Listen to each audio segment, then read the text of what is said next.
మేము చాలా ఇప్పుడు నిన్నటి మొన్న మాకు ఈ వర్షాలకు కాలువ తెగిపోయిన కాడ మాకు రాజవరం మేజర్కి నీళ్ళు అందట్లేమంటే 2 సలహాలు సూచనలు చేసినాం. సార్ మాకు కూడా తెలుసు సార్, కానీ పైన వాళ్ళు నమ్మరు, వినట్లేరు. మరి ఉన్నాడు కదనే ఆ ఎమ్మెల్యేతో చెప్పించి ఆయన రోజు అక్కడనే ఉంటాడు కదా చెప్పొచ్చు అంటే, సార్ వినట్లేరు సార్.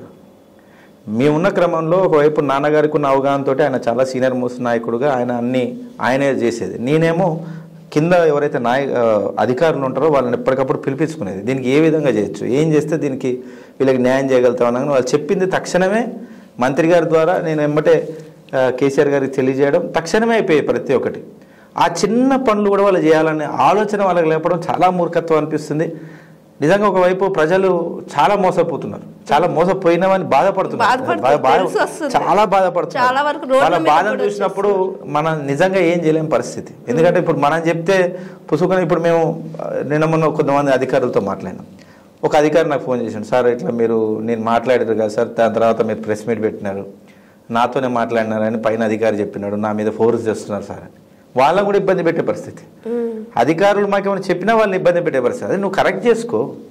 అక్కడ ఎక్కడైతే సమస్య ఉందో దాన్ని తీర్చడం చాలా చిన్న పని, చాలా చిన్న పనిని వాళ్ళు పూర్తి చేయలేకపోవడం. ఇవన్నీ కూడా నిజంగా చెప్పాలంటే ప్రజలు ఇవన్నీ గమనిస్తున్నారు. ఒకసారి నిజంగా గతంలో తెలంగాణ రాకముందు ప్రజల ఆలోచన విధానాలు వేరే తిరిగి ఉండే. తెలంగాణ వచ్చిన 10 సంవత్సరాలలోనే ఏ విధంగా ప్రజలకు న్యాయం చేయొచ్చో, ఏ విధంగా అన్ని సమాజ వర్గాలకు సంపద అందించవచ్చో కేసీఆర్ గారు ప్రతి ఒక్కరు కూడా చేసి చూపించారు. అన్ని వర్గాల వరకు, అన్ని కులాల వాళ్ళకు సపరేట్గా సంక్షేమ పథకాలు తీసుకొచ్చి వాళ్ళు ప్రతి ఇంటికి కూడా మనం ఏదో రూపంలో లాభం చేకూరే విధంగా కేసీఆర్ గారు ప్రతి ఒక్క సంక్షేమ పథకాన్ని తీర్చిదిద్దండి దగ్గరుండి. ఈ గడిచిన 8 ఏళ్ళు, రాబోయే 4 సంవత్సరాలు ఏం జరుగుతుందో ఎవరికి అర్థం కావట్లేదు. ఈయనకు పైసలు, మనీ మేనేజ్మెంట్, ఏ విధంగా రాష్ట్రాన్ని నడపాలన్న ఆలోచన కూడా ఈయనకు తెలవట్లేదు. ఏదో ఒకటి తిట్టి పడేసే వాళ్ళు అవతలు తిట్టుకుంటుంటారు, నేను తిడతా వాళ్ళు తిడతారు, దీంతో గడపొచ్చని చూస్తారు. కానీ దీని తర్వాత నెక్స్ట్ ఏ ఎలక్షన్ వచ్చినా కానీ ప్రజలు ఒకటే ఆలోచిస్తారు, రాబోయే కాలంలో ఎప్పుడైనా కానీ మళ్ళీ రేవంత్ రెడ్డి పేరెత్తితే ఒక్క ఓటు అంటే ఒక్క ఓటు కూడా కాంగ్రెస్ పార్టీ పడదు. పోయిపోయి మళ్ళీ ఆ గుంపు మాత్రం వద్దని చెప్పి ప్రతి ఒక్కరు చేతులు దడ పెడతారు. ఇంకా మళ్ళీ ఎప్పుడు కోరుకోరు. తెలంగాణ రాకముందు ఇక్కడ పరిస్థితులు వేరు, వచ్చిన తర్వాత మనం అభివృద్ధి చేసి చూపించినాం, ఇంతకు మించి చేయొచ్చు అని అబద్ధాల ద్వారా వాళ్ళు ప్రభుత్వంలోకి వచ్చారు. ఈ 4 సంవత్సరాలు వాళ్ళు చేసింది చూస్తే ఖచ్చితంగా మళ్ళీ వచ్చే 20-30 సంవత్సరాలు బీఆర్ఎస్ పార్టీ ఎట్లాంటి డోకా లేదు. ఖచ్చితంగా అన్ని విధాలుగా ప్రజలు ఆదరిస్తారు, మళ్ళీ ఆదుకుంటాం. మా బాధ ఏంటంటే ఈ 10 సంవత్సరాలు మేము ఈ తెలంగాణ రాష్ట్రాన్ని ప్రతి ఒక్క రాష్ట్రం పేరు, ప్రతి ఒక్క ముఖ్యమంత్రి నోట్ల తెలంగాణ పేరు, కేసీఆర్ గారి పేరు ప్రతి ఒక్కరు ఉచ్చరించారు. కానీ నేడు మళ్ళా తిరిగి వెనకకు మొత్తం కిందికి తీసుకెళ్లే పరిస్థితి ఈ రేవంత్ రెడ్డి సర్కార్ కానీ వీళ్ళందరూ చేస్తున్నారు. ప్రజలు గమనిస్తారు. నిజంగా అది మన విధిరాత అనుకోవాలి. వరుస ఇప్పుడు కూడా మళ్ళీ కేసీఆర్ గారు కంటిన్యూస్గా ఒక 20 ఏళ్ళు కనుక ఈ తెలంగాణని ఇంకా నెక్స్ట్ ఈసారి ఇంకో పర్యాయాలు కనుక ఉండుంటే నిజంగా తెలంగాణ అన్ని రాష్ట్రాల కన్నా నెంబర్ 1 స్థాయిలో నిలబెట్టగలిగేది సత్తా ఉన్న నాయకుడు కేసీఆర్ గారు, కేటీఆర్ గారు. కానీ ఈరోజు మళ్ళీ అది కోల్పోయినా అన్న బాధ నాలాగా ముఖ్యంగా యువ నాయకునిగా మేము దగ్గరుండి చూస్తున్నాం. అందరికీ ఆ అదృష్టం రాదు. నాన్నగారు చనిపోయిన తర్వాత కేసీఆర్ గారు హక్కున చేర్చుకొని వాళ్ళ మధ్యలో ఏమన్నా సమస్య ఉన్నప్పుడు మేము వెళ్ళగలుగుతాం కదా, వెళ్ళి చూస్తుంటాం. వాళ్ళు పడే శ్రమ అవన్నీ కూడా. వరదలు వచ్చినాయి, గతంలో కూడా వరదలు వచ్చినాయి కేసీఆర్ గారు ఉన్నప్పుడు. అదే టైంలో వేరే మా దగ్గర ఉన్నటువంటి సమస్యల మీద నేను కేసీఆర్ గారి దగ్గరికి వెళ్ళాను. నేను వెళ్ళిన సమయం సాయంత్రం 4 గంటలకు. అప్పటికే 12 గంటల నుంచి అందరు అధికారులతో చర్చ నడుపుతున్నారు. రాత్రి 1 గంట వరకు అదే ఛాంబర్లో కూర్చున్నాం. నేను 4 గంటలకు వెళ్ళినప్పుడు 5 గంటలకు అట్లా లోపల పిలిచినారు అధికారులతో. అదే ఛాంబర్లో కూర్చున్నారు. రాత్రి 1 గంట వరకు అసలు కదలకుండా, అధికారులు కదలలేదు, కేసీఆర్ గారు కదలలేదు. నిరంతరం ఈ ఫ్లడ్స్ ఎక్కడి నుంచి ఎక్కడికి వస్తున్నాయి. ఖమ్మం వరదలు, కాళేశ్వరం ఆ టైంలో మోటార్లు ఏదైతే మునిగిపో వచ్చినాయో ఆ మునిగిపోవద్దంటే ఏ గేటు ఏ టైంలో ఎంత ఎత్తాలని నిరంతరం. సార్ ఇక్కడి నుంచి పైనుంచి ఫ్లడ్ వచ్చింది అనగానే ఆయన ఒక రూమ్లో కూర్చొని, ఆయన అధికారికంగా రూమ్లో కూర్చొని ఆయన చేసినటువంటి రివ్యూ నిజంగా మాలాంటి వాళ్ళకి ఆశ్చర్యం అనిపిస్తుంది. ఆ వయసులో అంతసేపు అంత నిజాయితీగా. ప్రజలు ఎన్నో అంటుంటారు, మేము బయట నుంచి ప్రతి ఒక్కటి వింటుంటాం, సోషల్ మీడియాలో అగ్రెసివ్గా ఉంటాం కాబట్టి మాకు ప్రతి ఒక్కటి వింటుంటాం. కానీ ఎదురుగా కనిపించే నిజంగా నిజమైన నాయకుడు అసలు నిరంతరం ప్రజల గురించే, ఇంకా వేరే ఆలోచనే ఉండదు కేసీఆర్ గారికి. కానీ అట్లాంటి నాయకుడిని ఇప్పుడు ఈ 5 సంవత్సరాలు లేకపోవడం చాలా కోల్పోతుంది అన్న భయం మాకైతే ఉంది.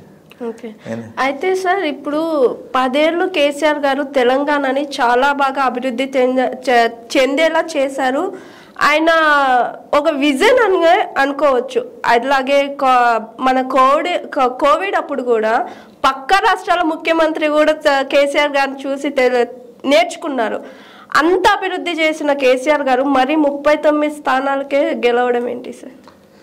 మేము మళ్ళీ కూడా చెప్తున్నాం కదండి, అంటే ప్రజల ఆలోచనలు ఏ విధంగా ఉంటాయి అనే దాని మీద ముఖ్యంగా ప్రతి 10 ఏళ్లకు, గతంలో కూడా ప్రతి 10 ఏళ్లకు ఒకసారి ప్రజలు ఒక్కసారి ప్రభుత్వాన్ని మారుస్తారన్న నానుడి ఒకటి ఉండేది. కానీ ఈసారి మారవకపోతుండొచ్చు, ఖచ్చితంగా ప్రజలు మళ్ళీ ఎన్నుకుంటారన్న నమ్మకం మాకుండే. కాకపోతే స్థానికంగా వాళ్ళు అంటే ఒకటి చెప్పాలంటే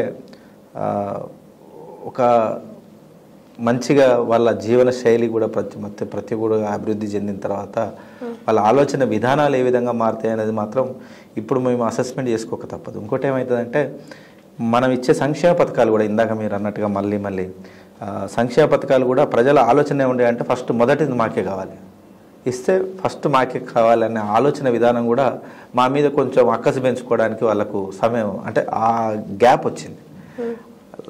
ప్రతి ఒక్క సంక్షేమ పథకాన్ని పక్కాగా తీర్చగలిగిండు కేసీఆర్ గారు. ఎట్లా ఏదైనా డ్రా పద్ధతిలో కావచ్చు, గొర్రెలు ఇచ్చిన డ్రా పద్ధతిలో, రైతు బంధు ఏది పడ్డా నేరుగా రైతుల అకౌంట్లో మధ్యలో ఎట్లాంటి అధికారి లేకుండా, కళ్యాణ లక్ష్మి ఇచ్చినా అదేవిధంగా ఏం చేసినా కానీ నేరుగా వాళ్ళ అకౌంట్లో పడే విధంగా ఎక్కడ కూడా మధ్యలో బ్యూరోక్రాట్స్ కానీ ఎవరు కానీ వాళ్ళని ఇబ్బంది పెట్టకుండా అన్ని విధాలుగా తీర్చిదిద్దాడు.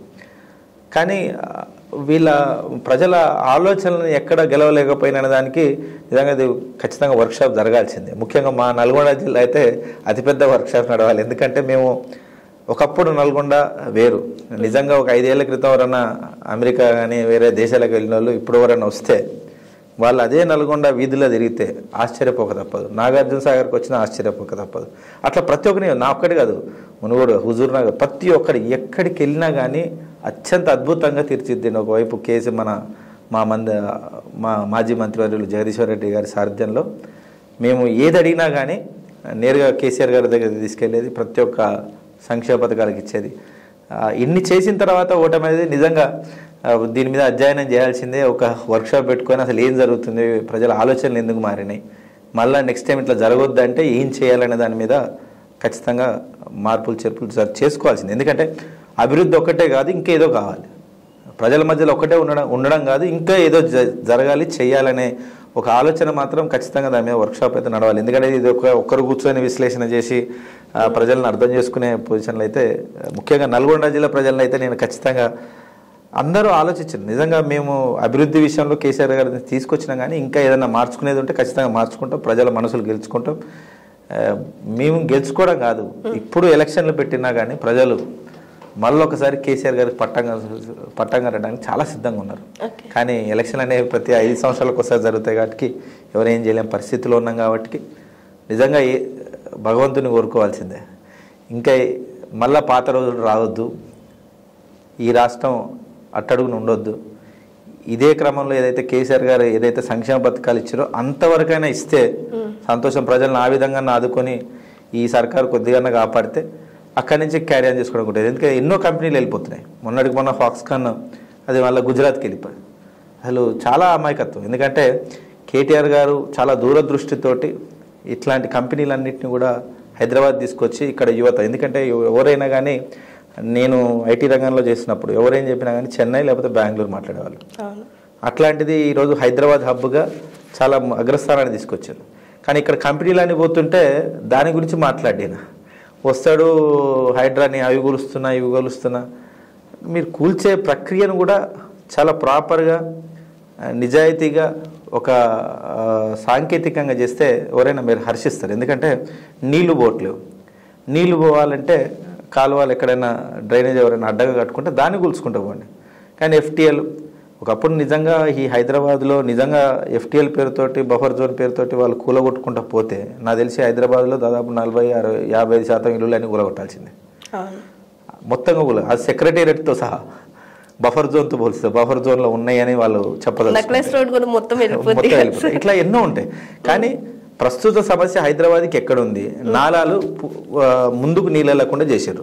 అక్కడ అడ్డున్న వరకు చేసుకొని పోవాలనే ఆలోచన అవన్నీ కట్టి ఏదో ఒకటి చేయాలి, సెన్సేషన్ చేయాలి, ప్రజలను మేము ఇచ్చిన గ్యారంటీల గురించి మాట్లాడొద్దు, 13 హామీల గురించి మాట్లాడొద్దు, 420 హామీల గురించి కూడా మాట్లాడాలి, ఇవన్నీ చేయాలని చూస్తున్నారు. కాబట్టి మేము అల్టిమేట్గా మళ్ళా ప్రజల మనసులు గెలుచుకోవడానికి, అంటే వాళ్ళు ఆల్రెడీ ఆలోచిస్తున్నారు, మేము మళ్ళీ కూడా ఇంకేమైనా దాని మీద అధ్యయనం చేసి ఖచ్చితంగా ముందుకెళ్ళే ప్రయత్నం చేస్తాం. Hi, this is Swathi. Like చేయండి, షేర్ చేయండి, కమెంట్ చేయండి అండ్ సబ్స్క్రైబ్ చేయండి GR TV. Hi, this is Monica. Please like, share and